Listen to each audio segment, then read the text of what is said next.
cadre du festival Zone Libre organisé par Artefact, donc aujourd'hui et demain, ici dans Chavitas. Vous allez assister donc à une table ronde sur l'entrepreneuriat dans les quartiers solidaires. Nous allons voilà, échanger sous différentes modalités. On va avoir 3 principaux temps, donc déjà un temps de témoignage, puis on échangera par petits groupes sur les tables, et enfin on aura un temps de débat. Donc sur les témoignages, nous avons Rémi Poignant qui va intervenir et qui va nous parler du pôle ESS à Saint-Jean-de-Bray, donc dans le Loiret. Antoine Soufiane qui va du lab Aglopolis BGE-Esmer à Blois qui va nous parler voilà, de son projet, ainsi que Olivier Rossi de la Maison de la Réussite de Tours et Nadège Plieur et Andreas Campagno qui donc Andreas qui fait partie du collectif MIT, il aura l'occasion de se présenter et qui ont réalisé une étude de faisabilité du BATLab à Nantes. Donc voilà, on va descendre la Loire au fur et à mesure. Dans un premier temps, donc, on va faire une petite contextualisation sociologique en introduction sur l'entrepreneuriat dans les quartiers. Donc je passe tout de suite la parole à Estelle. Avant, il faut quand même qu'on cite l'environnement. Vous avez remarqué, il y a tout un environnement, il y a une captation. Voilà, il y a une web TV qui est mise en place sur le temps du projet Zone Libre sur les 2 jours, une web télé qui se fait dans le cadre d'une formation sur la découverte des métiers du numérique qui est animée par 3 centres de formation, l'AFPP, la CEFIM, École du Web et des Réseaux, Artefact. Donc cette formation, c'est la 5e édition qui s'appelle FAN 5, elle existe depuis 2015. Et voilà, ce qu'on essaye de faire à chaque fois, enfin, Malvina notamment, c'est d'impliquer les personnes en formation sur différents projets. Donc sur cette session, ils sont impliqués notamment autour du projet Zone Libre.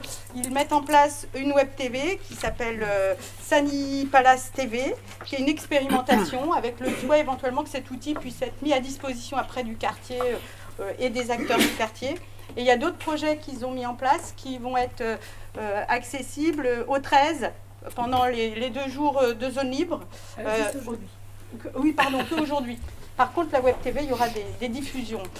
Donc voilà, les projets accessibles au 13 aujourd'hui, c'est autour du jeu vidéo et bidouille et fabrication numérique. Je vous laisserai deviner. Puis sinon, aujourd'hui, l'équipe, elle est aussi accompagnée par Proxité. Et dernier petit, voilà, on a des petits mobiliers qui sont mis en place et qui sont mis à disposition par Wake Up. Ce sont des supports d'expression, espaces publics, pans publics sur lesquels on peut écrire ce qu'on a envie. Merci à eux. Excusez-moi. Non, je t'en prie, on passe la parole à Estelle.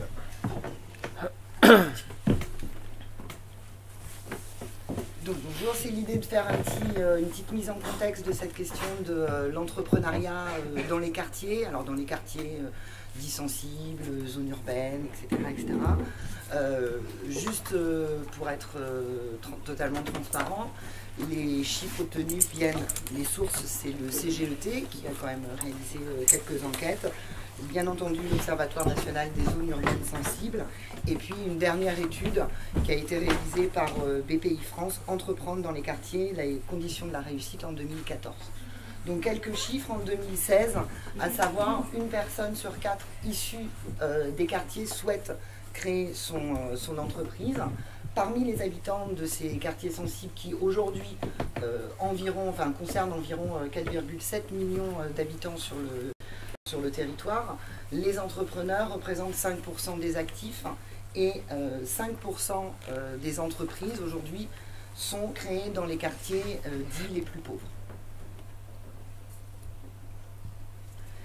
Qui sont-ils ces entrepreneurs dans les quartiers? 53% des entrepreneurs en ZUS ont moins de 40 ans. Pour petit effet de comparaison sur l'ensemble du territoire, c'est 33%. Âge moyen, donc évidemment avec toutes les nuances à prendre en compte, hein, l'âge moyen c'est 39,5 ans et 22% des entrepreneurs en ZUS sont des femmes contre 78% d'hommes. Alors petit focus sur les moins de 30 ans, qui est quand même une population un petit peu singulière. Au sein de ces moins de 30 ans, finalement, on constate que les femmes entrepreneurs sont les plus nombreuses, en tout cas sont plus nombreuses que les hommes, puisque on a 17% des femmes entrepreneurs en ZUS et 10% des hommes au moins de 30 ans, et hors ZUS, zone urbaine sensible, 10% pour les femmes et 7% pour les hommes. Donc on a plus d'entrepreneurs de moins de 30 ans en zone urbaine sensible qu'hors zone urbaine sensible. Sur les femmes, on réduit encore un petit peu la focale. Sur les femmes entrepreneurs, on note que finalement elles se spécialisent dans un secteur d'activité qui est le service aux particuliers. Dans les quartiers hors zone urbaine sensible, ces femmes spécialisées dans les services aux particuliers, c'est 17%. Et on observe que dans les zones urbaines sensibles, la part y est de 30%. Donc le fait, juste pour conclure cette histoire des femmes, le fait d'être une femme et celui de résider dans un quartier politique de la ville diminue quand même, on le note, les chances d'être entrepreneur. Et le fait d'être une femme, mais ça je pense que vous le savez aussi, une femme est plus pénalisant en zone urbaine sensible qu'hors zone urbaine sensible. La question du diplôme, c'est aussi une variable importante, donc on pourrait penser que les entrepreneurs des quartiers sensibles sont peu diplômés. La question se pose, en tout cas, souvent, c'est quand même à nuancer, voire faux, puisque 73% d'entre eux ont au moins un niveau bac, 47% d'entre eux ont un niveau bac plus 2 et au-delà, et 26% d'entre eux ont le niveau bac. Au moins un bac. 73% au bac et 70% au moins un niveau bac. Ouais. Okay. Donc le choix de devenir entrepreneur, lui aussi, il a évolué. Il y a eu une grande époque où finalement la question du chômage se posait. Le chômage n'est plus aujourd'hui la première raison mise en avant pour créer son entreprise. La première raison, l'idée, c'est d'être son patron et ne plus avoir de chef. Le deuxième point, c'est gagner plus d'argent. Et le troisième point, qui est assez important, qui peut avoir des répercussions sur les types d'accompagnement mis en place, c'est vivre une passion. Donc deux besoins sont identifiés, deux besoins prioritaires. Le premier, pour 43% d'entre eux, c'est les difficultés, l'accès au financement. Et puis le deuxième besoin, ce que je commençais déjà à dire et sur lequel on va sûrement s'exprimer les uns les autres, c'est l'accompagnement des créateurs qui est effectivement une demande dans l'optique, un facteur essentiel en tout cas pour la pérennité et le développement du projet.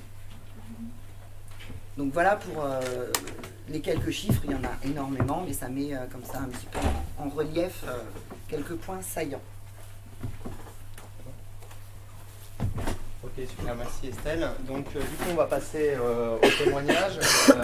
On va avoir à peu près une quinzaine de minutes par intervenant. L'idée c'est que vous nous parliez de votre projet, du territoire sur lequel il déroule et de la raison pour laquelle ce territoire a été choisi, à quels besoins votre projet répond, quelles actions vous avez mis en place, pour quels objectifs, et éventuellement si vous avez rencontré des freins aussi, ça pourrait être intéressant de les signaler. Donc je passe la parole à Rémi Poignant du pôle ESS de Saint-Jean-de-Bray. Ouais. Donc bonjour à tous, donc effectivement Rémi Poignant, je suis membre du conseil d'administration collégiale du pôle dédié à l'économie sociale et solidaire à Saint-Jean-de-Bray. Donc c'est pas BAIS, c'est BRAYE si jamais vous souhaitez rechercher sur Google. Et donc le pôle ESS de Saint-Jean-de-Bray, juste pour contextualiser, pour que vous puissiez un peu mieux vous représenter ce à quoi ça ressemble, c'est un lieu qui fait 330 mètres carrés dans un quartier prioritaire, celui du Pont Bordeaux à Saint-Jean-de-Bray, qui réunit 6 structures de l'économie sociale et solidaire, donc 5 associations et une coopérative d'activité et d'emploi, qui est Artefact, pour l'anecdote. Et les 5 autres associations, c'est des associations qui agissent plutôt dans le domaine du réemploi. Et donc ces 6 structures qui gèrent ce lieu-là ont développé 4 pôles d'activité thématiques dans ces 330 mètres carrés. Il y a un pôle boutique, il y a un pôle atelier, il y a un pôle d'espace de travail collaboratif et de lieu de vie, une cuisine, enfin c'est l'idée d'être un lieu d'accueil aussi pour les habitants et les entrepreneurs. Et enfin, un dernier espace d'activité qui est la salle des possibles. Donc en gros, c'est un espace où on ne sait pas très bien ce qu'on va y faire, mais on peut tout y faire. Donc c'était la volonté d'être très flexible sur ce qu'on peut faire au sein de ce pôle ESS. Et il y a un dernier espace thématique qui fait partie du pôle ESS, c'est ce qu'on appelle un Living Lab. En fait, c'est des modules de mobilier urbain qui ont été réalisés en bois et qu'on peut du coup installer sur le domaine public, ce qui permet au pôle ESS non seulement d'être présent au sein du quartier au sein duquel il est implanté, mais également de faire du hors les murs et donc d'aller dans tous les quartiers prioritaires ou sur n'importe où dans la métropole. Donc voilà pour ce qu'est le pôle ESS qui s'est réuni sous une association unique qui s'appelle le 610 pôle ESS. 610, c'est une référence à son adresse parce que c'est situé 610 avenue François Rabelais. Voilà pour le contexte. Alors, l'objet de ma présentation sur l'entrepreneuriat dans les quartiers, il s'avère qu'au niveau du pôle économie sociale et solidaire, on s'est rendu compte qu'il fallait absolument que dans ce quartier prioritaire, il fallait prendre en compte le fait qu'il fallait inciter les gens à pouvoir entreprendre dans l'ESS. Et donc, en faisant appel à tous les partenaires de la création d'entreprise, on a voulu mettre en place un incubateur dédié à l'économie sociale et solidaire. Le besoin qu'on a identifié, c'est qu'il y avait assez peu le parcours d'entrepreneuriat dans l'ESS au niveau de Orléans Métropole n'était pas du tout lisible. C'est-à-dire que s'il y avait un porteur de projet ESS qui avait envie de monter son projet sur Orléans, il ne savait pas vraiment où aller. Il était balancé d'une structure de la création d'entreprise à une autre. Et ce à quoi on a voulu répondre en termes de besoins, c'est de se dire qu'il fallait qu'on crée un guichet unique. Un guichet unique qui allait permettre non seulement de recenser un peu mieux les initiatives entrepreneuriales ESS, de les faire émerger plus facilement, de les faire se rencontrer également entre eux, et derrière de les faire monter en compétences à travers des systèmes d'ateliers, des systèmes de formation, et puis ne serait-ce que la rencontre en fait entre ces entrepreneurs ESS. Donc voilà le besoin qu'on a identifié, c'est ce besoin d'accompagnement, de lisibilité, donc de créer un guichet unique à l'échelle de la métropole. Donc par rapport à ça, l'objectif qui a été porté par le pôle ESS, c'était que ce ne soit pas une activité de niche, c'est-à-dire qu'on créait un incubateur dans un quartier prioritaire où en gros on ferait de l'entre-soi. C'était l'enjeu de pouvoir aller porter cet incubateur-là, non seulement parmi les réseaux de l'ESS, mais également parmi tous les partenaires institutionnels aussi de l'économie classique. C'est-à-dire que la CCI fait partie de ce comité de pilotage qui a permis de faire émerger l'incubateur ESS. Orléans Métropole, à travers sa compétence économique, est également intégré dans ce comité de pilotage. Et donc l'idée, le but, c'était de faire en sorte que cet incubateur-là soit partagé par vraiment l'ensemble des personnes et des pouvoirs publics qui agissent sur le développement économique. Donc voilà sur finalement les prémices de cet incubateur dédié à l'ESS. Une des choses très fortes, parce que nous on est incubateur ESS, cet incubateur-là, il n'est pas porté encore une fois sur le quartier prioritaire, il ne s'adresse pas uniquement aux entrepreneurs de ce quartier prioritaire. Ce qu'on voulait, c'était pas forcément que cet incubateur-là soit un espace de développement de l'entrepreneuriat des personnes issues des quartiers prioritaires. On voulait aussi qu'il y ait toutes les autres personnes qui vivent en dehors des QPV puissent venir au sein d'un quartier prioritaire pour développer une activité économique. Et donc pour nous, c'était un enjeu très très fort parce qu'on voulait absolument pas réduire, comme c'est facile de faire, réduire l'ESS en gros à une économie de pauvres ou en tout cas de gestion des surnuméraires. L'idée c'est pas du tout ça. On fait venir tous les entrepreneurs ESS dans un quartier prioritaire mais pour développer des activités qu'on peut retrouver n'importe où à l'échelle de la métropole. Donc c'est un enjeu assez fort de communication, y compris au niveau des pouvoirs publics. Alors une fois qu'on a mis en gros ce label incubateur ESS qui facilite un peu la communication, il fallait quand même pouvoir proposer quelque chose aux entrepreneurs qui franchiraient la porte de l'incubateur. Et on a finalement assez facilement identifié 4 ressources dont pourraient disposer les entrepreneurs qui vont intégrer l'incubateur ESS. Quand je dis vont, c'est que le pôle ESS est né il y a 1 mois. Donc on n'a pas beaucoup de retours d'expérience. Hein. Pour le moment, on se projette plus qu'on ne constate. Mais dans le parcours entrepreneurial des porteurs de projets ESS, finalement, on imagine que le pôle ESS, c'est en soi un incubateur. C'est-à-dire que quand dans la phase entrepreneuriale, il y a ce besoin de pouvoir modéliser son projet, de pouvoir faire en sorte de développer son modèle économique, et donc il va pouvoir utiliser l'espace de travail collaboratif pour rencontrer d'autres personnes, utiliser l'espace de coworking qui est mis à disposition. Pour pouvoir par la suite construire son projet, si c'est par exemple du mobilier, va pouvoir utiliser l'espace atelier avec des outils qui sont propriétés du pôle ESS et qui sont mis à disposition des entrepreneurs. Et puis il y a l'espace boutique.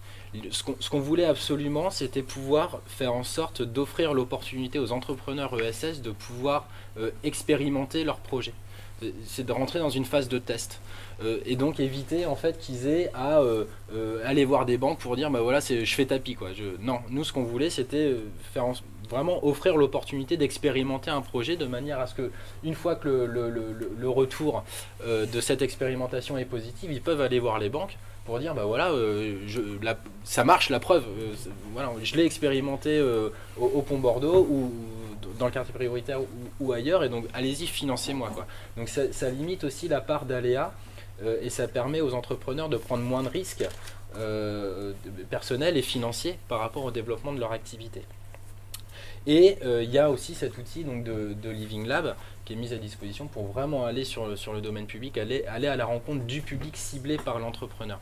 Donc c'est voilà, ces 4 outils qui sont mis à disposition, ça en plus des ateliers qui sont mis en place par les partenaires de la création d'entreprise, des sessions de formation qui vont être mises en place également.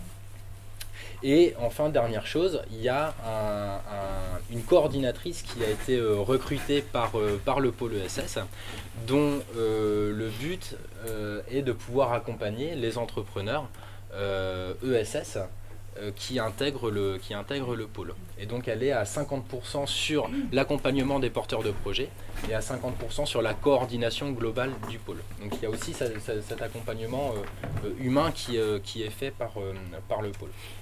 Donc voilà un peu sur les outils, j'essaye de faire très vite parce que 15 minutes, je crois que c'est assez rapide. Il reste 5 minutes. Au niveau, ouais, alors c'est peut-être la partie la plus intéressante, au niveau des freins. Finalement, y a le fait que ça se situe dans un quartier prioritaire, c'est une opportunité, quoi. Parce que politiquement, tout le monde a suivi, que ce soit la ville qui a à l'initiative du projet, la métropole, qui y voit forcément un intérêt par rapport à un champ ESS qui est assez peu structuré sur son territoire. C'est suivi par l'État à travers le CGET qui a financé, parce que bien évidemment création d'emplois, enfin, c'est quand même le mot-clé, et c'est vrai. Et donc il y a le fait vraiment que ça s'inscrive dans un quartier prioritaire, c'est une vraie opportunité, quoi. Le frein principal par rapport à la question de l'entrepreneuriat dans les quartiers, et ce qu'on a constaté et ce qu'on constate à travers tous les comités de pilotage, en tout cas à la métropole d'Orléans, qui sont mises en place sur le développement économique dans les quartiers prioritaires, c'est que finalement les politiques de développement économique dans les quartiers prioritaires, ESS ou autres, ça se soustrait à toutes les autres politiques de développement économique du reste du territoire. C'est-à-dire que il n'y a pas de dans les schémas classiques ou dans les politiques publiques de développement économique d'accompagnement précis sur l'entrepreneuriat dans les quartiers prioritaires. La preuve, dans le comité de pilotage éco de la politique de la ville, eh bien, le service économique d'Orléans Métropole n'est pas présent il y a le service emploi parce qu'il gère l'insertion par l'activité économique, mais la direction économique d'Orléans Métropole ne fait pas partie de ce comité de pilotage. Et donc la difficulté... Pour quelle raison ? Parce que c'est très... voilà, il y a des frontières qui sont mises, c'est très sclérosé. Le quartier prioritaire, c'est un fléchage qui est très précis, qui est très particulier, qui fait appel à des financements qui sont très particuliers, et ça ne fait pas partie des politiques de développement économique. On est sur une vision de, dans les quartiers, on va avoir une politique sociale et pas forcément économique. Ouais, ou alors ça va être un type d'entrepreneuriat qui est un peu particulier, parce que c'est essentiellement tourné autour de la micro-entreprise, et la micro-entreprise, c'est ce qu'il y a de plus difficile à accompagner pour une collectivité ou pour une métropole, parce que c'est très dilué, manque de visibilité. Manque de visibilité aussi. Et puis c'est assez difficile parce que ce qu'ils ont besoin, c'est d'accompagnement quasiment heure par heure ou à minima quotidien, alors que en tant que collectivité, ce qui est plus simple, c'est de faire enfin, plus c'est gros, plus c'est simple, quoi. Plus la taille de l'entreprise ou la taille du projet est important, et plus on peut mettre en face des politiques publiques adaptées. Moi je travaille par ailleurs, en dehors d'être administrateur du pôle, je travaille à la ville précisément de Saint-Jean-Bray, où je suis responsable du service économie-emploi. On a monté toute une offre de services à destination des micro-entrepreneurs, et c'est extrêmement compliqué à gérer. On n'arrive pas finalement à trouver finalement la bonne offre de service qui correspond parfaitement aux besoins de ce statut-là un peu particulier. Ce que je retiens de ce que tu dis, Rémi, c'est aussi que si bien vous êtes présent dans un quartier politique de la ville, les entrepreneurs visés ne sont pas forcément du quartier. Absolument. C'est ça qui est intéressant aussi. Ouais. C'est aussi ce qu'on retrouve ici au Sanitas. Pour quelles raisons, enfin, on y reviendra sur le Sanitas, mais à ton avis, pour quelles raisons on n'arrive pas forcément à toucher des gens du quartier ou parce que vous êtes tout récent, donc... Ouais. On sait pas, ça se trouve, il y aura des entrepreneurs du quartier qui vont intégrer l'incubateur, et c'est même l'enjeu, enfin ce que je dis, vraiment le besoin dans l'idée de faire émerger, de sensibiliser, de susciter l'envie d'entreprendre ESS. Ça fait vraiment partie des objectifs du pôle. Donc le but, c'est quand même qu'il y ait un maximum d'entrepreneurs du quartier qui intègrent l'incubateur ou le pôle ESS, mais on ne voulait pas le réduire à ça, parce que justement on veut pas créer des frontières ou scléroser un peu ou réduire.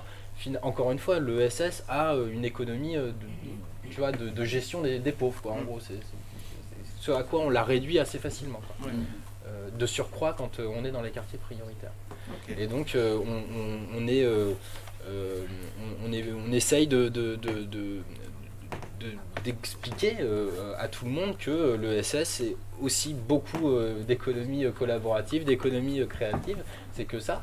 Et derrière, ça crée de l'innovation sociale, ça crée de l'innovation économique. Et donc l'enjeu, c'est aussi de pouvoir changer un peu l'image qu'a l'ESS en le faisant dans un quartier prioritaire, c'est de changer aussi l'image des quartiers. Ok, très bien. Merci beaucoup, Rémi.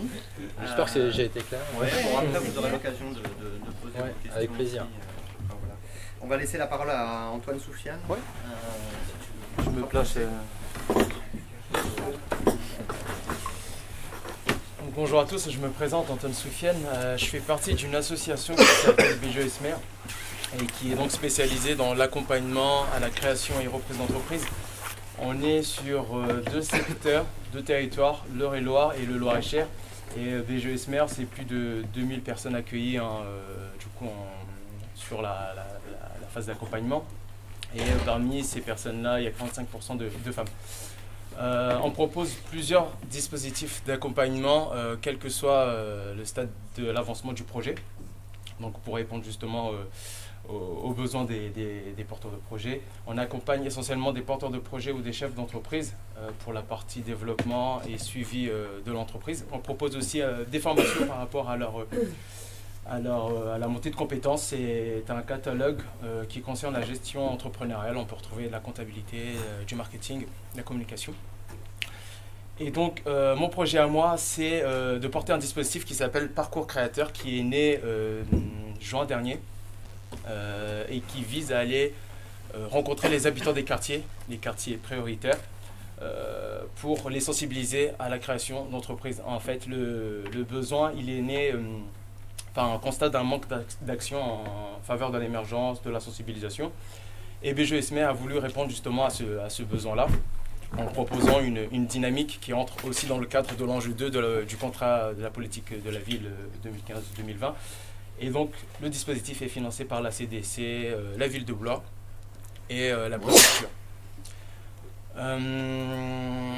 Donc, concernant ce dispositif, il se décompose sur 3 grands axes, si je puis dire. Principalement, c'est d'aller dans les quartiers, comme je l'ai dit tout à l'heure, d'avoir des stands à certains endroits dans les quartiers, c'est-à-dire devant les structures de proximité, devant les endroits très connus où il y a du passage, pour vraiment atteindre l'habitant, lui donner des premières informations à la création de l'entreprise, répondre à des interrogations dans le but de démystifier la création d'entreprise, qui est aussi un monde méconnu aujourd'hui.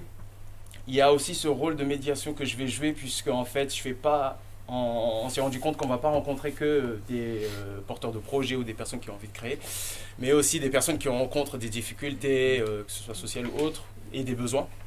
Et donc le but, c'est de recenser ces besoins-là et de mettre les personnes en contact avec les structures qui peuvent les aider ou bien les organismes adéquats. Ensuite, le deuxième axe, c'est de proposer des ateliers en faveur de l'émergence qui consistent à présenter le parcours d'un entrepreneur, les étapes de la création d'entreprise, pour, entre guillemets, former l'habitant ou bien la personne qui souhaite créer une entreprise et travailler sur la posture et les compétences qu'un chef d'entreprise doit avoir pour justement exercer son métier. Et ensuite, ça se conclut par des rendez-vous d'accompagnement qu'on va proposer. Donc, sous forme de diagnostic, on va poser à plat le projet, on va faire une analyse, on va identifier les besoins du porteur de projet, les points forts, les points faibles, et les démarches qu'il devra faire pour arriver à la réalisation de son projet. Ensuite, il y a une orientation vers les structures qui peuvent l'aider en fonction, c'est-à-dire pour un accompagnement plus approfondi, et on travaille en collaboration avec tous les acteurs, parce que le but, c'est ça, c'est aussi de coordonner les acteurs de la création d'entreprise, puisqu'on s'est rendu compte aussi, enfin voilà, on ne sait pas vers qui aller pour un projet divers. En fait, il faut vraiment être bien identifié pour savoir avec qui se rediriger, enfin, vers qui aller. Donc, il y a ce travail aussi d'orientation vers BGESMER, REVL, CCI, CMA, et puis même les organismes qui aident pour le financement. Et tout ça pour justement être en contact avec les habitants, parce qu'ils représentent aussi une minorité en fait au niveau des personnes qu'on reçoit. Donc du coup, ça participe aussi au développement du lien social, qui est très important aussi pour nous. Et BGESMER est implanté dans les quartiers, bien entendu, et dans une pépinière, dans un pôle d'entreprise qui est le Lab Aglopolis, donc qui présente plusieurs dispositifs. Et BGESMER a aussi répondu à un appel d'offres pour avoir l'animation et la gestion de ce Lab Aglopolis. Et donc, à cet endroit, on retrouve plusieurs dispositifs. Donc, une pépinière pour les jeunes entreprises, un hôtel d'entreprise pour les entreprises un petit peu plus matures, un espace coworking où les gens peuvent venir travailler. Et on propose aussi de la location de bureaux à la demande et d'ateliers et de box. Donc, mon travail consiste plus particulièrement à aller vraiment vers l'habitant. Donc, j'ai commencé il n'y a pas très longtemps, vu que le dispositif venait de naître. Et ce qu'on peut remarquer, c'est que dans le quartier, les gens ont beaucoup de projets. Le but, c'est vraiment de réactiver ou activer les projets dormants. Les gens ont beaucoup de projets, mais ils ne savent pas vers qui se tourner pour justement déclencher le processus de la création, ou bien hésitent encore, ou bien ont des appréhensions, ou bien se disent que voilà, j'ai pas les compétences après tout, enfin voilà pourquoi je resterai pas dans ma situation actuelle. Et du coup, l'intérêt c'est de leur dire que il y a plusieurs dispositifs qui existent. Si vous voulez vous former avant de vous lancer, c'est possible. Si vous voulez avoir des informations sur la réglementation, enfin voilà, l'accompagnement, en gros, voilà, vous pouvez être accompagné aussi dans ce sens-là. Donc, lancez-vous, on porte ce message qui est très important pour nous, c'est faites-vous accompagner parce que c'est très important. Il y a des risques aussi, il peut y avoir des imprévus quand on crée. Donc, faites-vous accompagner. Et du coup, sous quelle forme vous allez vers les habitants? Enfin, comment ça se passe concrètement? Comment ça se passe? Public, c'est du porte-à-porte? Non, c'est vraiment avoir un stand. Ouais. C'est assez banal en fait. C'est une table où on pose des documents à un endroit bien identifié où il y a du passage. Et c'est justement, dès qu'il y a un habitant, enfin voilà, d'aller au contact et de lui parler en fait de la création d'entreprise. Souvent c'est eux qui viennent vers nous parce qu'ils sont intéressés, enfin voilà, ils sont curieux de savoir qu'est-ce que c'est ce stand-là. Et donc du coup, ils sont vraiment sensibles à ça, quoi. Cette démarche, elle fonctionne ou... Alors ça fonctionne puisque du coup, les gens se disent, bah, en fait, il y a des organismes qui existent en fait pour se faire accompagner. Et moi, j'avais mon projet depuis 10 ans, mais je l'avais laissé de côté. Et là, du coup, je vais pouvoir le réactiver. Je vais pouvoir faire des démarches, m'informer et peut-être je pourrais le lancer dans les mois à venir. Hein. Ça marche aussi dans le sens où les gens se disent moi j'ai telle difficulté sociale et je ne savais pas vers qui me tourner. Donc en passant par cette personne-là, je vais être en lien avec la structure qui va m'apporter les ressources, qui va m'aider en fonction. Donc ça fonctionne de ce sens-là. Et le frein qu'on a remarqué, si je puis dire, ça serait au niveau des appréhensions. En fait, les habitants ont du mal à faire confiance justement à la personne qu'ils rencontrent, en fait, que ce soit sur le stand ou enfin, voilà, même en accompagnement. Enfin, ils ont du mal encore à faire confiance et aussi beaucoup ont des projets qu'ils exercent, on va dire, mais pas forcément déclarés. Donc ils se disent bon, moi je suis peut-être dans une situation assez tranquille après tout, pourquoi j'irais m'embêter pour déclarer mon activité, on va dire, et rentrer dans des situations où il y aura la réglementation, etc. Donc il y a encore toute cette partie-là à travailler. Et pour cela, du coup, on compte sur la présence de tous les acteurs. En fait, je sollicite souvent mes partenaires, que ce soit financiers, ADI, Initiative La Richère et autres, pourquoi pas France Active aussi. Et le but, c'est aussi de leur dire que vous avez un projet, il y a des partenaires qui aident aussi pour vous apporter le financement que vous aurez besoin. Parce qu'on peut ne pas avoir l'apport personnel au départ.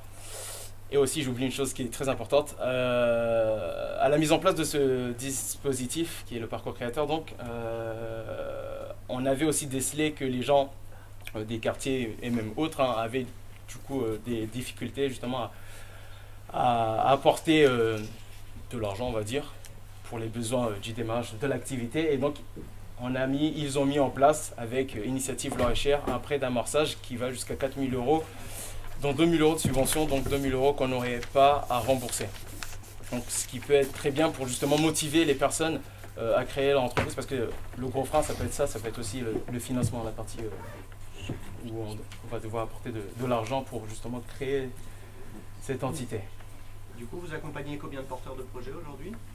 Alors, en fait, j'ai commencé mes actions au début septembre. Oui, c'est récent. Donc là, ouais, j'ai rencontré plus de 60 personnes. J'ai 14 personnes en accompagnement.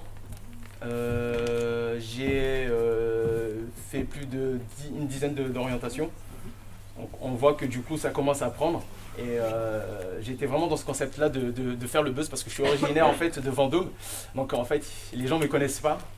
Donc il a fallu me faire connaître déjà dans un premier temps et puis établir enlever ce nuage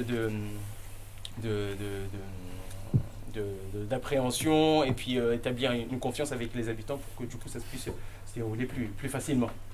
Voilà. Et pour finir, je vais mettre en place aussi très prochainement des ateliers pour les plus jeunes aussi, pour leur présenter la création de l'entreprise, le métier de chef d'entreprise. Parce que je me souviens que moi, en tout cas par rapport à ma scolarité, enfin voilà, de ce que j'ai appris, c'est on nous formait et puis on nous apprenait les techniques, les outils pour être le petit salarié modèle. Enfin voilà, bien souvent c'était ça. On nous a pas forcément présenté la partie où on peut être son propre chef. En fait, on peut créer son propre emploi. Et BGESMI aussi dans cette vocation, c'est voilà, vous cherchez un emploi, vous pouvez créer votre propre emploi. Et ça peut résoudre des fois quelques situations problématiques. En tout cas, quand on sait que le travail est quelque chose de très recherché aujourd'hui, c'est voilà.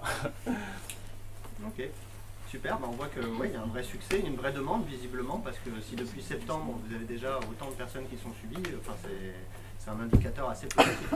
C'est ça. Et du coup, je suis très content parce que du coup, ça me permet moi. Enfin, voilà, il y avait ce nuage, toujours de doute, qui disait est-ce que voilà, ça va fonctionner, est-ce que ça va réussir. Et pour finir, je ne sais pas si vous connaissez le Citélab, mais en gros, ma collègue dans le 28 fait le même travail et apporte le dispositif qui s'appelle Citélab.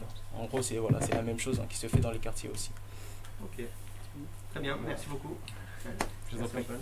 Alors, on arrive maintenant à Tours et on va passer la parole à Olivier Rossi, donc de la Maison de la Réussite. Tout à fait. Bonjour tout le monde. Donc oui, Olivier Rossi pour la Maison de la Réussite de la ville de Tours. Donc nous, on est une structure de proximité qui est rattachée au service de la cohésion sociale de la mairie avec un financement 100% municipal. On a été créé au départ pour venir en aide aux habitants des quartiers. Donc nous, on n'est pas une structure qui est spécifiquement liée au monde de l'entrepreneuriat. Au départ, on fait du soutien scolaire, on fait de l'accueil, on fait de l'aide aux démarches du quotidien pour aider les gens à lire un papier, à le remplir, à faire des démarches sur Internet s'il faut. Et entre autres, il était marqué dans la fiche de prêter attention aux personnes qui veulent créer des entreprises habitantes des quartiers prioritaires de la ville de Tours. Il y a 7 quartiers prioritaires dans la ville de Tours.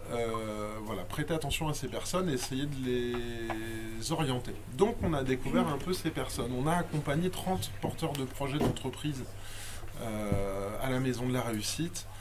Aujourd'hui, si je fais juste un petit focus sur le public qui vient nous voir, j'entendais tout à l'heure qu'au général, dans les quartiers prioritaires, on avait seulement 22% de femmes. Chez nous, c'est 57. Voilà. Alors, ça fait des chiffres qui peut-être font du bien aussi à entendre. Il y a une beaucoup plus grosse égalité, voire il y a plus de femmes que d'hommes.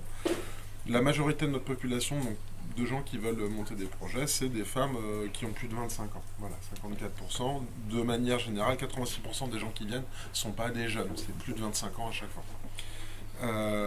Ils habitent tous des quartiers prioritaires de la ville de Tours. Le Sanitas en priorité.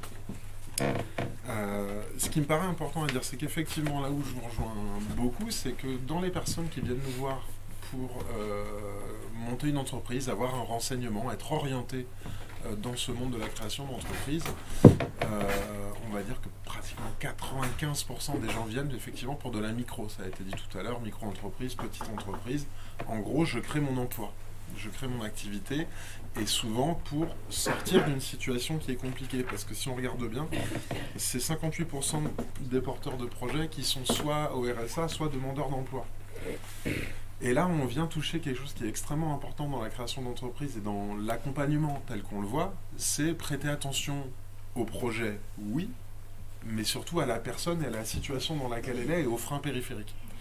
Je reprends souvent cet exemple, mais il est extrêmement parlant, d'un monsieur qui était venu nous voir, 40-45 ans, marié, 2 enfants, au chômage depuis 1 an, et qui voulait s'orienter vers la création d'une entreprise, mais alors il ne savait pas encore où, soit dans l'événementiel, soit dans l'immobilier. Ça, c'était la demande de base dans le bureau.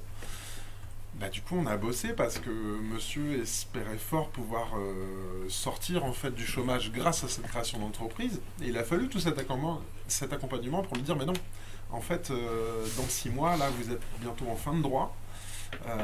Il faut s'occuper des enfants, il faut s'occuper de tout le monde. Et dans 6 mois, votre entreprise, elle ne créera pas assez de richesse. C'est illusoire de vous dire que dans 6 mois, votre entreprise, elle créera assez de richesse dans les domaines que vous dites pour subvenir aux besoins de la famille. Or, c'était ça qu'il avait en tête.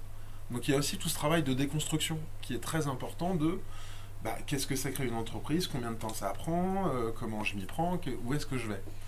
Et puis aussi, on a passé beaucoup de temps, moi je suis éducateur spécialisé de formation, on fait du coaching aussi à la Maison de la Réussite, du coaching personnalisé, coaching de vie, vous l'appelez comme vous avez envie. Donc on a aussi passé beaucoup de temps avec ce monsieur pour parler des implications de la création d'entreprise sur son ménage. Comment ça allait se passer à la maison, comment on allait faire. Concrètement, ça veut dire être dans quelle situation, à quel moment je dois dire au chômage qu'il se passe ça. Enfin, tout un tas de choses qui ne concernent finalement pas le projet d'entreprise en lui-même. Le projet d'entreprise en lui-même, nous on le travaille beaucoup alors avec la Chambre des métiers, un projet qui s'appelle Des idées, des parcours, des réussites, qui est le principal projet vers lequel on oriente les personnes, parce que c'est vraiment un projet qui aussi reprend à partir de la base du projet. Donc ça, c'est une chose quand on bosse avec des gens qui habitent dans des quartiers prioritaires. Un quartier prioritaire, c'est un quartier où les gens sont plus pauvres qu'ailleurs. C'est la définition, c'est comme ça qu'ils sont définis. Donc forcément, il y a des freins périphériques plus qu'ailleurs à vraiment prendre en compte. Voilà, il faut être très clair. Après, j'ai découvert des projets extrêmement divers et variés dans les profils des personnes. Et ça, c'est frais et c'est important à dire. On n'a pas que de la sandwicherie, les gens qui veulent créer des sandwicheries savent très bien le faire tout seul en fait, ils se débrouillent très très bien. Nous on a eu des femmes qui sont venues parce que, alors c'est un profil assez particulier, mais des femmes qui arrivent vers 45-50 ans, qui ont fait pas mal d'études et puis qui, parce que la vie c'est comme ça, se sont mariées, se sont occupées de leurs enfants, qui arrivent à 45-50 ans, se disent bon, mes compétences, j'ai peut-être envie de les valoriser, d'en faire quelque chose, j'ai acquis cette compétence, donc voilà, donc c'est encore un profil particulier. Comment on concilie ça, comment on travaille sur l'image de la femme entrepreneur, pas forcément dans les quartiers, mais de la femme entrepreneur aussi, il y a quelque chose. Donc faire ça dans les quartiers, c'est aussi travailler là-dessus. On a eu des projets de médiation scientifique, on a eu des projets de création de food truck, évidemment, ça, il y en a aussi. On a eu des projets extrêmement variés, voilà, de bioménage chez les gens, et accompagner ces projets, du coup, ça demande effectivement un partenariat qui est extrêmement important, et je rejoins ce qui a été dit tout à l'heure, quand on dit que il faut mettre tout le monde autour de la table et qu'il y a des fois des mondes qui ne se rencontrent pas, entre le monde des quartiers prioritaires et le monde de l'entrepreneuriat, on va dire, classique. Donc aujourd'hui, nous, forcément, on travaille à essayer de créer ces liens-là sur le quartier du Sanitas, mais surtout en général. C'est des liens qui ne se font pas encore bien, évidemment. Et alors là où je vous rejoins aussi beaucoup, c'est que dans les profils des gens qu'on a, au bout d'un moment, quand on vient parler du projet en lui-même, là, on se heurte très vite au manque d'argent et au manque d'expérience. Bien que les gens aient les compétences, quand on sait qu'on est au RSA, on n'a rien à fournir pour commencer sa boîte. Et effectivement, là, alors, il y a beaucoup d'initiatives, mais vous en avez très bien parlé. Il faut vraiment mettre le paquet là-dessus parce que c'est pas possible qu'on ait des gens qui aient des vraies compétences, des projets qui tiennent la route, qui sont jugés par les partenaires comme tenant la route et pouvant, voilà, avec des business models qui sont bien montés, mais derrière des banques qui disent ah non mais il n'y a ni expérience ni apport personnel, c'est niet. C'est extrêmement frustrant parce qu'on a passé des fois 1 an et demi d'accompagnement. Nous on a 2 ans et demi de recul maintenant, donc on a des fois passé 1 an et demi d'accompagnement avant d'avoir ces réponses-là. 1 an et demi d'accompagnement quand on est au RSA et qu'on y croit pour s'entendre dire ça à la fin, c'est très dur. Ça crée des situations qui sont compliquées. Pour la personne en elle-même et pour toutes les personnes de l'entourage qui entendent ces histoires-là et qui ne pas s'embarquer dans leur propre parcours. Ah oui, c'est pas la meilleure pub pour la création d'entreprises à l'intérieur des quartiers prioritaires. Donc oui, et ça c'est important. Et alors le dernier point important aussi que je voulais dire, c'était l'entrepreneuriat à l'intérieur des quartiers ou l'entrepreneuriat par les habitants des quartiers. C'est 2 choses différentes et c'est 2 mondes qui ne se rencontrent pas forcément. Et ça, il faut y faire attention. Sans faire injure à la pépinière du Sanitas, Starting Box, je ne suis pas sûr qu'il y ait beaucoup d'habitants du Sanitas, en tout cas au départ, qui travaillent à l'intérieur. Et merci à Artefact d'être là aussi pour faire ce lien et pour ouvrir un peu les portes parce que voilà, faut aussi prendre conscience de ça. C'est-à-dire qu'il y a des opportunités à l'intérieur des quartiers prioritaires parce qu'elles sont créées par des dispositifs Et heureusement, mais il ne faut pas dire que c'est parce qu'il y a cette priorité à l'intérieur du quartier qu'elle va forcément profiter aux habitants du quartier. Peut-être qu'elle n'est pas faite pour ça, il ne faut pas non plus aller forcer les choses, mais en tout cas, il faut faire attention à la manière dont on fait les choses. Voilà. Merci. Ok, merci beaucoup. Donc maintenant, on va laisser la parole à Nadège Prieur et Andrea sur la question de l'étude de faisabilité du BATLAB à Nantes. Andrea, donc en fait, on... Tu veux t'asseoir ici? Ouais, rejoins-nous sur le petit banc. Non. Tu vas mettre là? Ça va aller? Oui, très bien. En fait, depuis quelques mois, il y a un projet, enfin, le contexte de cette étude de faisabilité, c'est un projet d'innovation sur Nantes Métropole avec un appel à manifestation d'intérêt de l'Enrouplus dans le volet innové dans les quartiers, qui associe 17 démonstrateurs pour expérimenter des nouveaux services urbains. Et dans ce contexte-là, il y a eu une proposition pour faire une étude de faisabilité sur la création d'un BATLAB et puis autour du BATLAB d'un espace tiers-lieu, on va dire, autour du vivre ensemble et qui va dans différents axes. C'est un laboratoire collectif avec des bureaux partagés, des ateliers de fabrication à destination d'entrepreneurs, mais pas que, aussi avec une volonté de s'ouvrir sur la ville, différents habitants. C'est quoi un BATLAB? En fait, on a le projet de BATLAB tel qu'il était pensé, c'était bâtiment, laboratoire, pour faire écho à la notion de Fab Lab. Et où il y avait un peu un aspect technologique, si je puis dire, un peu 2.0 dans le Fab Lab. Et le BATLAB a été pensé par des personnes qui sont dans le bâtiment. Moi, je suis architecte. Notamment, la personne qui n'est pas là aujourd'hui malheureusement, mais qui a porté ce projet-là, est une personne qui a été charpentier toute sa vie, qui aujourd'hui se réoriente plutôt vers l'enseignement depuis quelques années, a décidé de monter ce projet-là.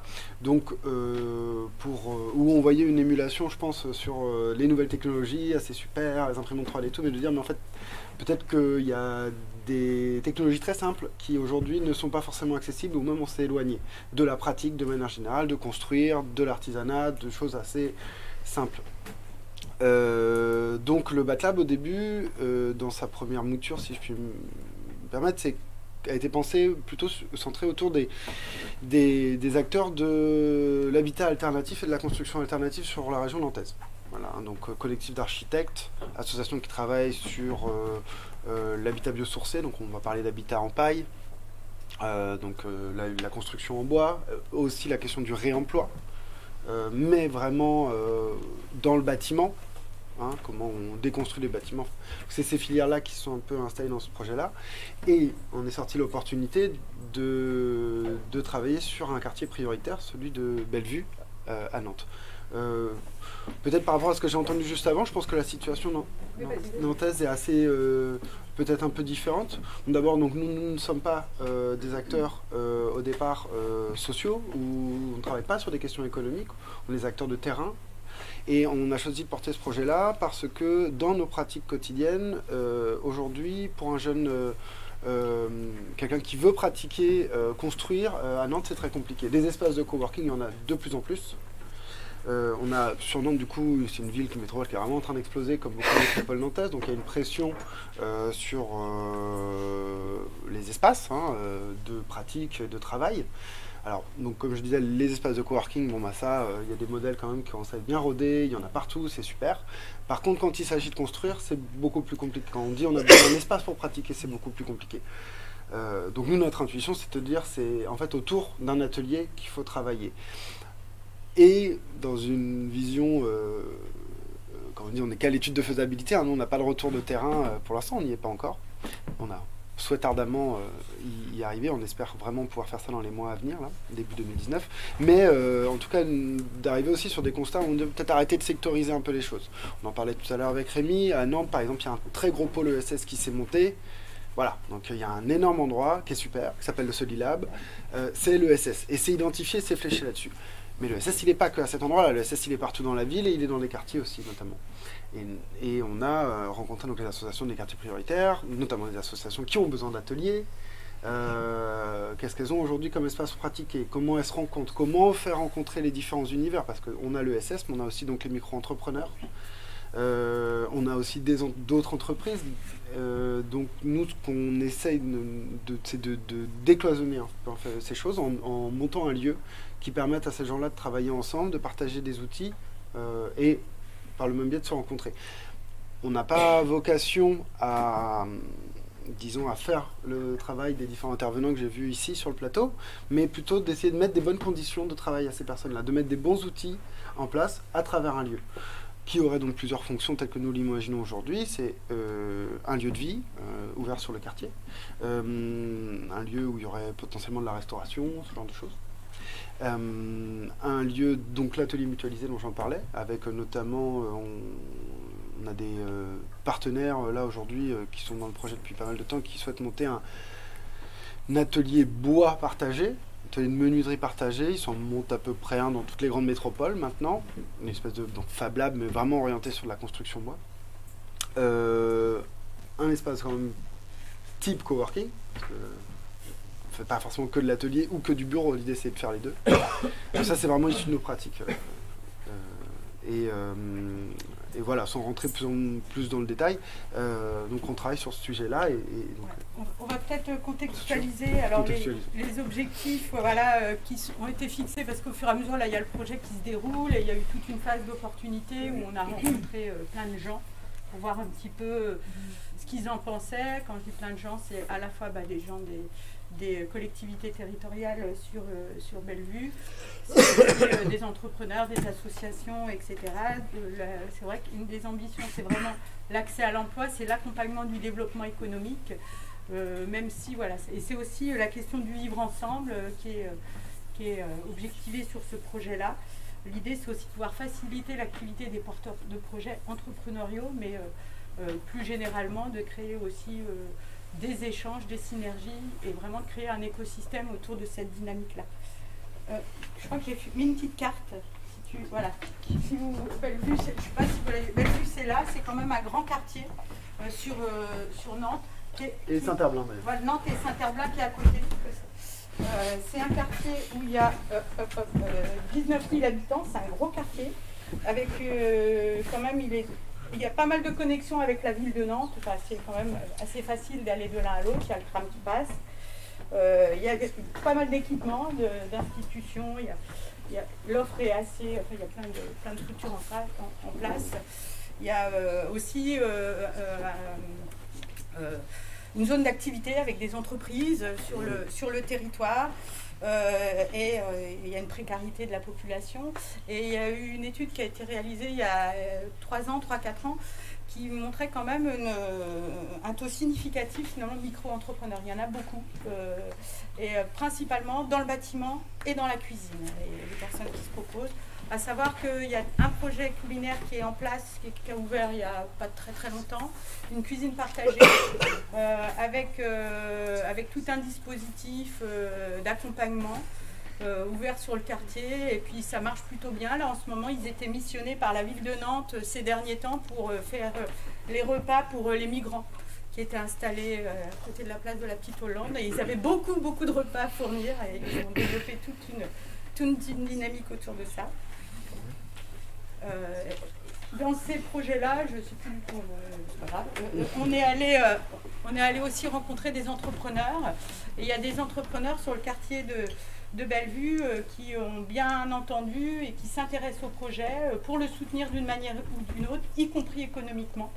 Eux, ce qu'ils renvoyaient comme problématique, il y a des entreprises qui sont investies vraiment dans des problématiques sociétales, qui sont sensibilisées à cette question-là, qui ont envie de pouvoir embaucher des gens sur le quartier de Bellevue, mais en fait, il n'y a pas les connexions entre les gens sur le quartier.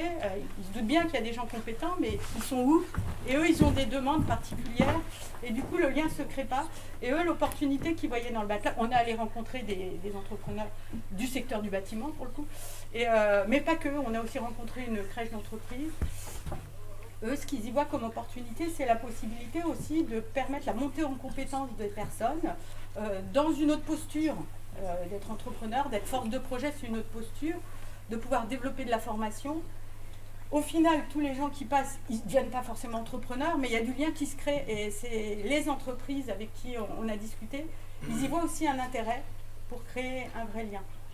Et autre constat qui est remonté, c'est vrai sur tous ces entrepreneurs qui se mettent en place, tu parlais Andreas de la question de l'espace de travail, c'est une question centrale parce que on monte son entreprise dans son appartement. Pour monter son entreprise, on a besoin d'un bureau, on a besoin d'un minimum de place, on voit le prix du foncier, ça coûte cher, à Tours ça coûte cher, à Nantes encore plus, alors voilà.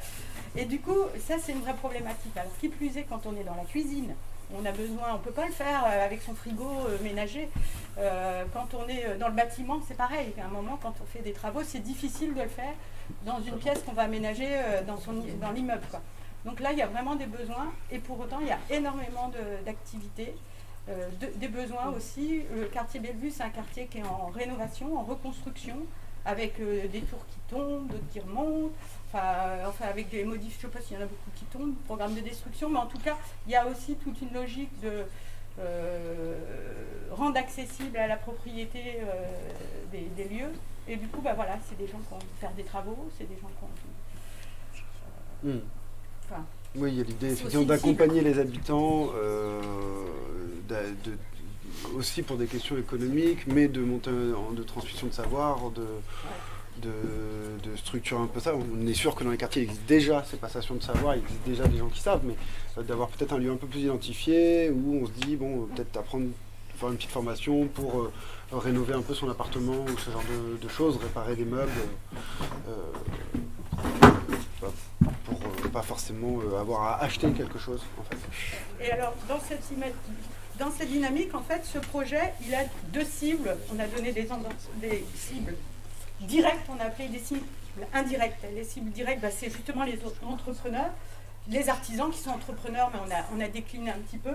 Il peut y avoir aussi des architectes, des gens qui sont dans des dynamiques de création, des associations qui sont porteuses de projets.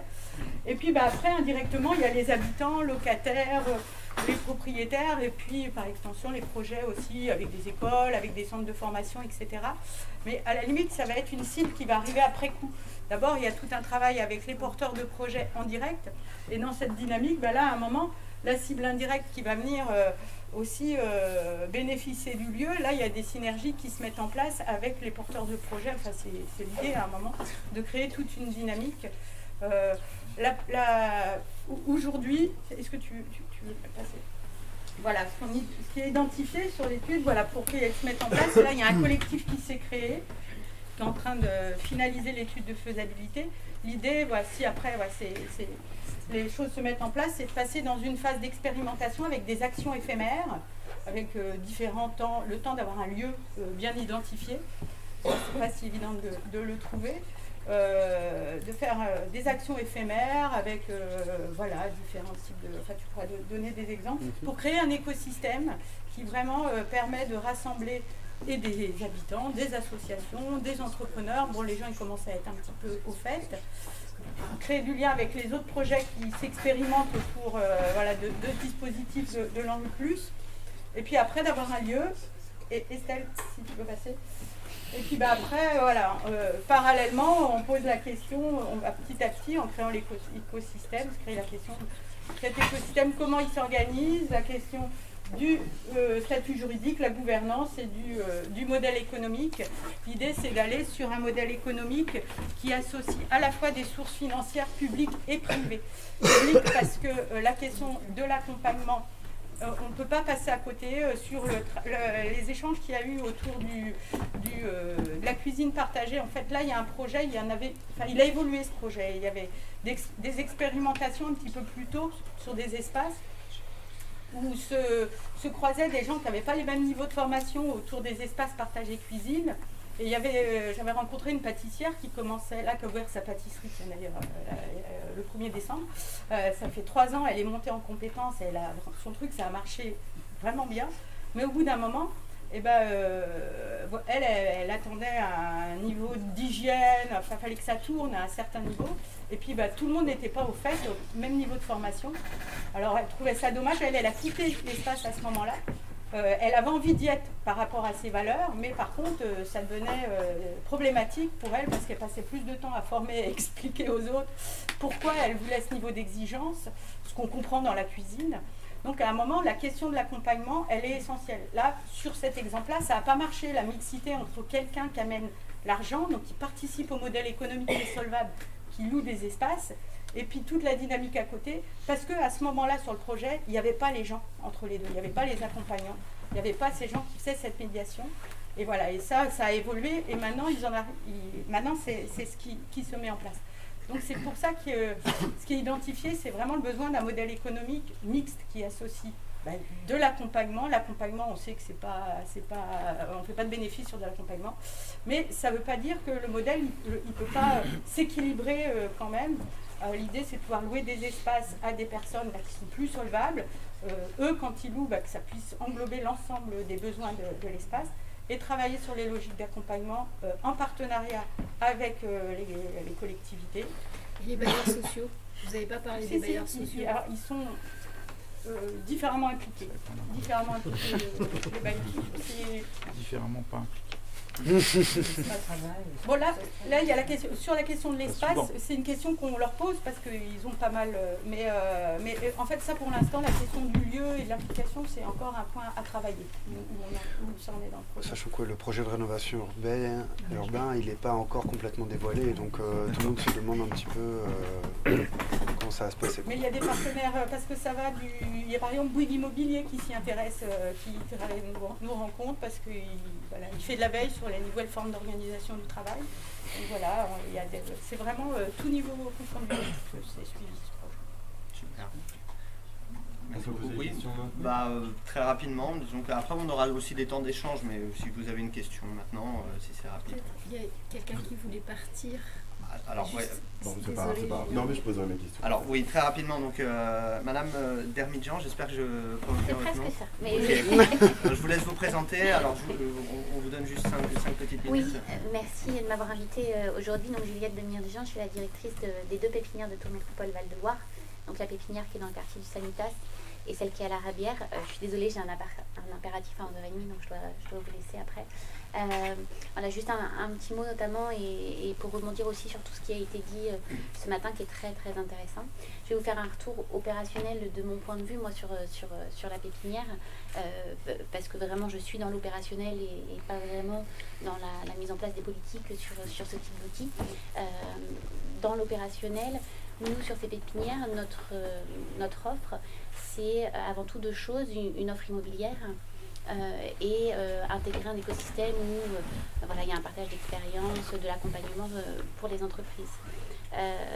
Notre mission qui nous a été donnée par la métropole, parce que moi je représente une structure privée qui a en charge la gestion de cet outil, la métropole nous a donné une mission de détecter des jeunes entreprises ou des entreprises au stade de projet, mais plutôt assez avancées quand même, de les détecter, de les intégrer dans ce lieu en leur proposant une offre immobilière avant tout, et de les accompagner dans leur croissance avec des projets qui ont un profil, avec des ambitions de croissance assez importantes pour de la création d'emplois.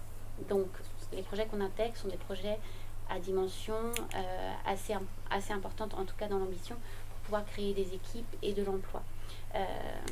Et pour rebondir, le public du quartier, je le connais un petit peu, parce qu'auparavant, j'ai travaillé aussi à BGE Touraine, où j'étais notamment dans le cadre de la référence RSA en charge du quartier du Sanitas. Donc je la connais un petit peu aussi, et je rebondis sur tout ce qui a été dit, notamment les profils micro, les attentes, les besoins, le type d'activité. Aujourd'hui, les quelques personnes qui franchissent la porte des pépinières et que je rencontre, que ce soit ici ou à la Rabière, non pas, ils sont vraiment dans la création de leur emploi, ceux que je rencontre, et je ne veux pas généraliser, hein, je parle vraiment de ceux que je rencontre en tout cas, ils sont souvent dans la création de leur emploi, et donc pas dans l'ambition d'aller créer d'autres postes de travail forcément, en tout cas pas dans les premières années, et surtout il n'y a pas la structuration financière qui leur permette d'assumer des charges immobilières. Et souvent d'ailleurs ils ne cherchent pas forcément le bureau. Moi, s'ils n'ont pas besoin de bureau, j'ai pas grand chose à leur offrir parce que ce que j'offre c'est du bureau avant toute chose. Et en même temps, même si c'est porté par la métropole, il reste des charges de loyer qu'il faut pouvoir assumer. Et effectivement, quand on n'a pas de portefeuille client qui nous permet de démarrer tout de suite, ou quand on n'a pas la structuration financière qui nous permet d'assumer ça, et du coup l'entrée d'un bureau, c'est mettre la personne à un moment donné en difficulté financière, et donc c'est pas possible.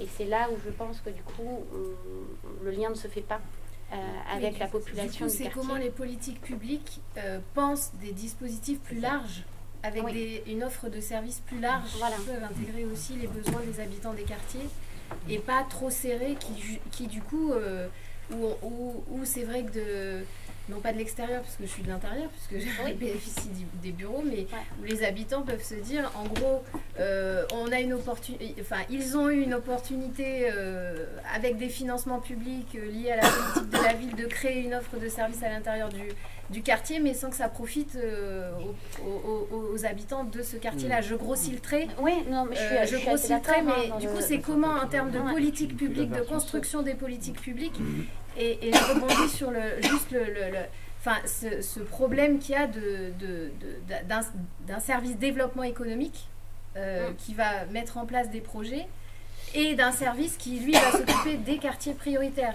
Et que la jonction, la passerelle, du coup, entre les deux services d'une même entité, du coup, ne conçoit pas des projets plus larges et transversaux, en fait. Balbina, on va faire les ateliers après. On va finir sur les questions. Voilà, je pense.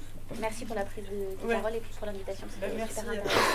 Super Est-ce que, juste une petite question, si ça concerne d'ailleurs les quatre interventions rapides, et puis après on va plutôt discuter en petits groupes, ça sera, et puis après on partagera. Alors moi, c'était ma question portée autour de l'étude de préfiguration, parce que dans le quartier on a proposé, donc Julien Kirel, je suis directeur du centre social, on a proposé un projet un peu similaire dans le cadre du NPNRU qui n'a pas vraiment été entendu. Donc du coup, je pense qu'il faut qu'on reparte de la base, d'un diagnostic, etc., même si tout est déjà posé. Voilà, j'ai l'impression que votre projet, on va dire, pourrait...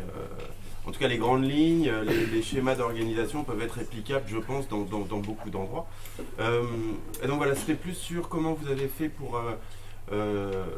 mettre en place cette étude de préfiguration, via quel dispositif, et quelle est l'écoute finalement des élus par rapport à cette alors là, il y a le cas précis de Nantes où je vais... et puis après, il y a quand même des dispositifs plus globalement, hors Nantes, enfin Nantes, qui peuvent... Juste sur Nantes, c'est vraiment très rapide. Le projet BATLAB, il avait déjà été pensé sur le lieu. Il s'avère que donc il y a des opérations de renouvellement urbain qui sont... Tout à fait, ici aussi. Voilà, il y en a un peu partout. Sauf qu'il y a un cadre qui était un peu particulier. Enfin, il y a une opportunité, ce qu'ils appellent, donc il y a les projets en rue, et il y a un projet qui s'appelle En rue plus. Vous connaissez aussi? Bon bah voilà, en gros du coup il y a une équipe, il y a des gens une asso qui s'est montée, enfin asso entrepreneur, enfin c'est pas trop des gens qui ont dit bon on peut motiver la ville de Nantes à répondre en disant nous on va aller chercher des porteurs de projets pour aller sur cette enveloppe spécifique. Pour ceux qui ne connaissent pas, En rue plus, c'était une enveloppe spécifique supplémentaire sur des quartiers en rue pour développer de l'innovation sociale et numérique. Et donc, ils sont venus nous chercher en disant, vous voulez pas monter votre projet dans ce cadre-là? Nous, on a dit OK. Enfin, dans le fait, parce qu'à la base, c'était pas pensé dans un QPV, et ça, on y a vu vraiment un intérêt sur les valeurs, en tout cas sur ce qu'on voulait porter. Donc on y est allé, mais ce qui fait que, moi je considère qu'on tricote un peu à l'envers. Je suis quelqu'un aussi qui est très opérationnel à la base. Quand on essaye d'amener des projets comme ça, de dire il faut que les choses se fassent dans le temps, on va discuter avec les habitants, on va monter le projet ensemble, et qu'on nous dit à la fin de l'année on veut un plan de financement sur 3 ans, et puis tout un truc, dit c'est pas comme ça que ça devrait marcher. Bon, on se force. Mais voilà, pour répondre, je sais pas si ça peut-être sur Saint-Jean-de-Bray, je peux peut-être apporter quelques réponses qui peuvent t'intéresser. Nous, en gros, on a mis en place 4 choses pour que le pôle ESS se fasse dans cette étude de préfiguration. La première chose, c'est qu'on avait repéré des lieux qui étaient disponibles, qui appartenaient à un bailleur et qui était vide depuis 10 ans et qui coûtait de l'argent, d'entretien et de gestion pour le bailleur. Donc le bailleur était intéressé parce qu'on proposait une activité nouvelle dans ces locaux qui était une verrue quoi pour eux. Il y avait la municipalité donc Saint-Jean-de-Bray, qui depuis très longtemps a une politique vraiment en faveur du développement de l'ESS. C'est même la base de sa politique de développement économique. Il y avait la métropole qui faisait du développement économique et de l'emploi finalement son principal critère d'accompagnement dans les quartiers prioritaires. Et la dernière chose, c'est qu'on avait tous les partenaires de la création d'entreprise qui étaient intéressés par ce projet de pôle ESS.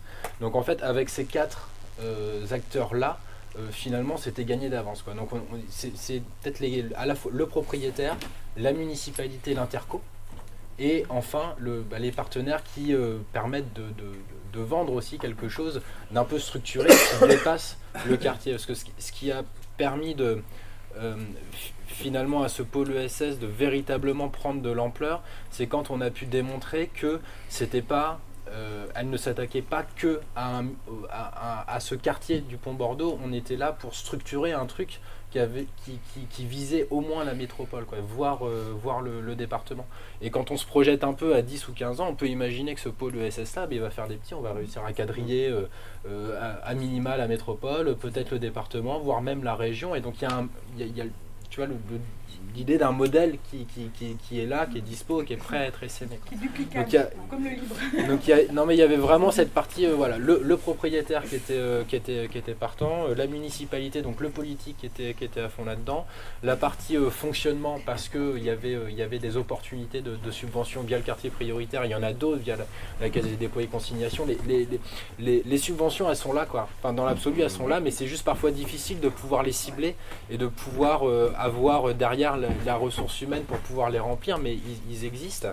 Et on avait le tissu ESS qui a réussi à coopérer et qui a réussi à vendre une histoire commune et derrière un futur plutôt on va se mettre au niveau des ateliers. C'est vrai qu'il y a des dispositifs. Dans le cadre il y a une étude sur les tiers-lieux et petit à petit il y a des choses qui se débloquent, mais après... On vous propose, je te laisse présenter. On va se mettre autour des tables, on va essayer plutôt de se croiser parce qu'on a toutes et tous quand même des idées sur la question de par si on est porteur de ce projet, habitant, membre d'une structure partenaire,